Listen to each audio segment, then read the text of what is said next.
చెప్పాడో చెప్తా. పేరుకు 1-2 పెద్ద కంపెనీలకు ఉచితంగా భూములు ఇస్తున్నట్టు ప్రకటిస్తాడు.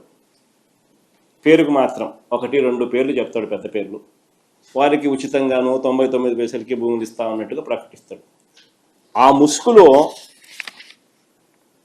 వేల కోట్ల విలువైన భూముల్ని తన మనుషులకు, తన బినామీలకు కారు చౌకగా ఇటువైపు నుంచి ఇస్తాడు. పబ్లిసిటీ ఏమో వాళ్ళ పెద్ద కంపెనీల పేర్లు 1-2 పేర్లు అవి మాత్రం చెప్తాడు. రూట్ చూస్తే ఈ పక్క ఎల్లయ్యలకు, పుల్లయ్యలకు, సున్నయ్యలకు, ఈ పక్క తన బినామీలకు కారు చౌకగా స్కాములు చేస్తూ డబ్బులు ఇచ్చుకునే కార్యక్రమాలు. తన మనుషులకు, తన బినామీలకు.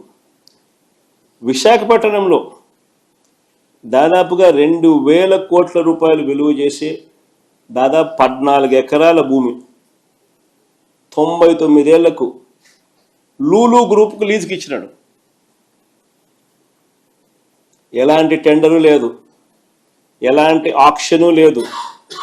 కేవలం కంపెనీ రాసిన లెటర్ ఆధారంగా ఈ భూములు వాళ్ళు మాల్ కట్టుకునేదానికి ఈయన ఇచ్చినాడు.